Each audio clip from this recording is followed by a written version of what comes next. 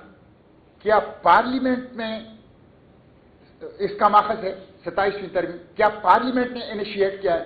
کیا جو بڑی سیاسی پولیٹیکل پارلیمانی پارٹیاں ہیں انہوں نے انیشیٹ کیا ہے؟ ان بیچاروں کو تو خود بھی علم نہیں ہے۔ تو کہاں بنی ہے 27ویں آئینی ترمیم جس کو چند لوگوں کے ساتھ شیئر کیا گیا ہے؟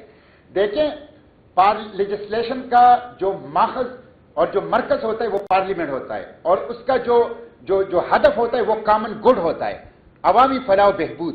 یہ جو اس طرح کی ترامیم آتی ہے اس کا مرکز نہ پارلیمنٹ ہے اور اس کا جو ہدف ہے وہ نہ عوامی فلاح و بہبود ہے، یہ اشرافیہ کی خدمت ہے، یہ ایک خاص طبقے کی خدمت ہے، یہ ایک خاص طبقے کی حوثی اقتدار کو بڑھاوا دینے کے لیے وہ جو ہے وہ کوششیں ہو رہی ہے۔ اس لیے یہ آئینی ترمیم نہیں ہے، یہ آئین کی تدفین ہوگی، اور اس سے ہر صورت میں پارلیمنٹ کو بچنا چاہیے۔ کہاں پر یہ بنا ہے؟ کس نے یہ بنایا ہے؟ کس کی ضرورتوں کو یہ پورا کرے گا؟ اور پھر 18ویں ترمیم کو رول بیک کرنا۔ 1973 کی دستور کے بعد اگر کسی ترمیم کے اوپر ایک کراس دا بورڈ ایک کنسنسس حاصل ہے پولیٹیکل اسپیکٹرم کو اور پارلیمنٹ کو، وہ 18ویں ترمیم ہے۔ اس کے تحت تو آپ نے صوبوں کو حقوق دیے ہی نہیں ہیں۔ آپ نے آرٹیکل 153 ہے، کونسل آف کامن انٹرسٹ کو ڈیل کرتا ہے، کہاں اس پہ عمل درآمد ہوا ہے؟ آرٹیکل 160 ہے، NFC کو ڈیل کرتا ہے، کہاں اس پہ عمل درآمد ہوا ہے؟ آرٹیکل 161 ہے، نیٹ ہائڈل پروفٹ کو ڈیل کرتا ہے، کہاں آپ نے اس کے اوپر عمل درآمد کیا ہے؟ آرٹیکل 158 ہے جو گیس پرائرٹی کو شو کرتا ہے، آپ نے کہاں تک اس کے اوپر عمل کیا ہے؟ تو آپ نے صوبوں کو تو حقوق دیے ہی نہیں، البتہ ان کو راضی کرنے کے لیے جو دستور میں صرف لکھے ہیں اب اس کو بھی آپ ختم کر رہے ہیں۔ تو یہ بہت خوفناک ہوگا، بہت خوفناک ہوگا، اس لیے اس کو چھیڑا نہ جائے۔ ابھی میں بلوچستان گیا تھا، میں ایک سابق پارلیمنٹیرین ہوں، ایک پولیٹیکل ورکر ہوں، تو میں کوئٹہ جیل گیا ڈاکٹر ماہرنگ بلوچ سے ملنے کے لیے، اور میں نے ڈاکٹر ماہرنگ بلوچ سے ملاقات کے لیے پہلے چیف سیکرٹری کو اور سیکرٹری داخلہ کو باقاعدہ درخواست دی 1 ہفتہ پہلے، لیکن مجھے ڈاکٹر ماہرنگ بلوچ سے ملاقات کی اجازت نہیں دی گئی۔ یہ وہ صورتحال ہے کہ جس میں آپ نے سیاسی قیدی رکھے ہوئے ہیں، علی وزیر ہیں، آپ دیکھیں اس کے اوپر کوئی جرم سرے سے ہے ہی نہیں، اسے آپ نے تقریباً 10 جیلوں کے اندر رکھا MPO کے تحت، MPO سرے سے جرم ہی نہیں ہے، عمران خان ہے، آپ ان سے ملاقات فیملی کی بھی نہیں کرا رہے ہیں، آپ ان کی پارٹی لیڈرشپ کی ملاقات نہیں کر رہے ہیں۔ تو سیاسی قیدی آپ نے رکھے ہوئے ہیں، اور وہ سیاسی قیدی اس لیے ہیں کہ وہ اپنی ضمیر کے مطابق اپنی بات کرتے ہیں۔ تو میں سمجھتا ہوں اس طریقے سے چیزیں نہیں چلے گی، اور مہنگائی کی بات بھی آ گئی۔ میں تو صرف اتنا کہوں گا کہ وہ چینی جس کی کاسٹ آف پروڈکشن 60 روپے ہے وہ 210 روپے میں غریب عوام کو فی کلو مل رہی ہے۔ جو 60 روپے کاسٹ آف پروڈکشن فی کلو جس چینی کی ہے وہ اس غریب قوم کو 210 روپے میں مل رہی ہے اور حکومت کے اندر یہ ہمت نہیں ہے کہ وہ کم از کم ان ذخیرہ اندوزوں کے اوپر، ان گران فروشوں کے اوپر ہاتھ ڈالے. تو اس لیے اشرافیہ جمہوریہ پاکستان آپ نے بنایا ہے. یہ بہت اچھی بات ہے کہ پولیٹیکل لیڈرشپ ملے، پولیٹیکل پارٹیز ملیں، اس صورتحال کو ڈسکس کریں اور اس میں وے آؤٹ نکالیں. وے آؤٹ جو ہے وہ ہے سبز کتاب کی حکمرانی، رول آف لا کی حکمرانی، true democracy, sovereign parliament, independent judiciary, free press اور فنڈامنٹل رائٹ کو ریسٹور کرنا. یہ ہے راستہ. اس کے علاوہ پاکستان کے استحکام کا اور کوئی راستہ نہیں ہے. بہت شکریہ. بڑی مہربانی آپ کی جناب، شکریہ.